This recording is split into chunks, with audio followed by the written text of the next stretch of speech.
Hey guys, my name is Ryan, and today let's take a look at some beginner investment tips anybody can take advantage of.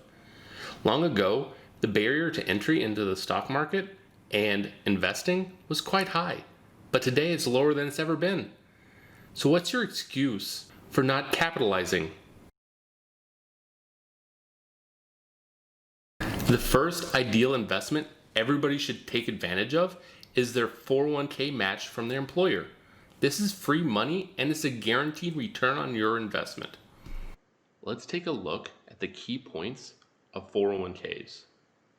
Number one, they are the most popular retirement plan in the United States that are offered by employers. The second key point is to take full advantage of your employer match.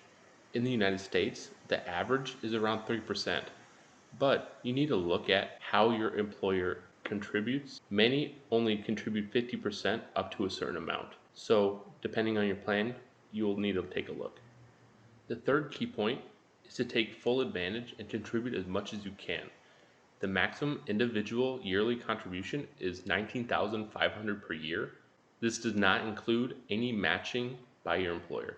However, as a catch-up mechanic, the limit is raised to $26,000 per year if you are over the age of 50.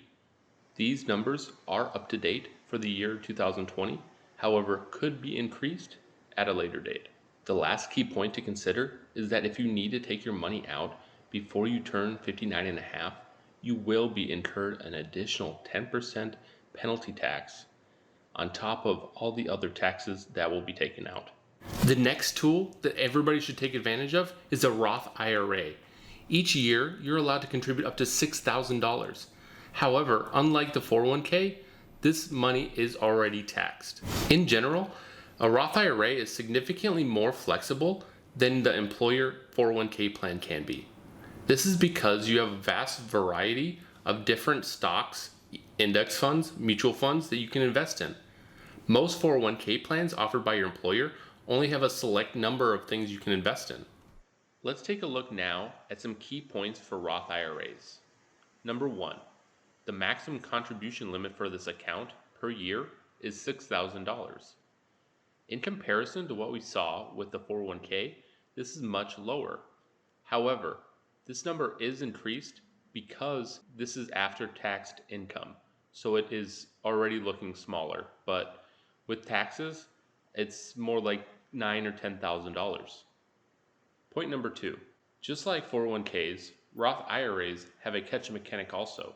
The maximum contribution if you're over 50 is raised to $7,000. The third point is that Roth IRAs are best if you believe your tax rate will be higher in the future than it is now. That's because unlike 401ks, when you remove your money, you will be taxed. With Roth IRAs, you won't be. So instead of paying taxes later, you're paying them now. Point number four is that Roth IRAs are usually used as additional retirement savings and are easily opened through any online brokerage. The last point that's personally most beneficial to me is that with a Roth IRA, the investment choices you have are much more than that of a 401k. With most employer 401k plans, you're most likely restricted to a set number of mutual funds, and perhaps, based on your company, the individual company stock. But with Roth IRAs, they're much more flexible, allowing you to invest in the stocks, index funds, or even mutual funds that you choose.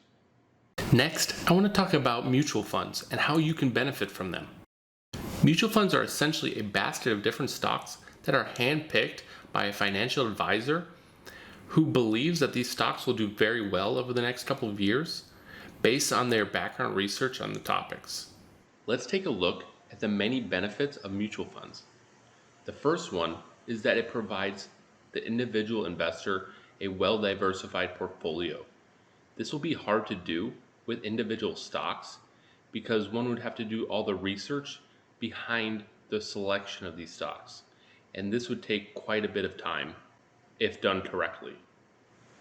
Mutual funds also come in a variety of different categories that vary the amount of risk that the investor is willing to take. Overall, mutual funds provide less investor risk than individual stocks. The amount of fluctuation of mutual funds will be quite substantially lower than individual stocks could be. Let's take a look now at the downsides that mutual funds have. One of the largest downsides is the fees or expense ratios. This is because there is an overhead that it takes to manage mutual funds. Another downside that some mutual funds have is large capital gains distributions. This is because some funds move in and out of positions, generating capital gains taxes, and they pass those on to the fund owners. Let's take a look at an index fund.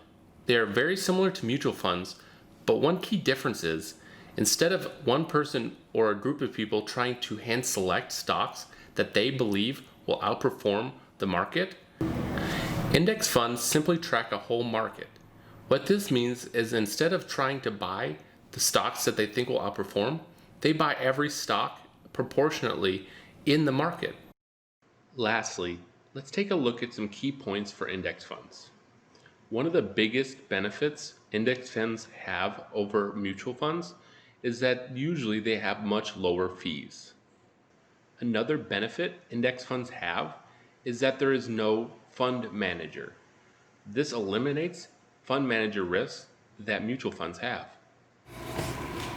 Thanks guys, those are the basics that you need to get started with investing. Investing is a long journey, but you need to take the necessary steps early on to be able to get where you need to go by the time you retire. These might not be the most advanced tips, but they're some of the building blocks to get you started where you need to get going. My name is Ryan, and I really hope you found this video useful. If you did, please like and subscribe so I can continue making content for you guys. Please leave some comments to let me know what kind of topics you would like to see in videos coming up.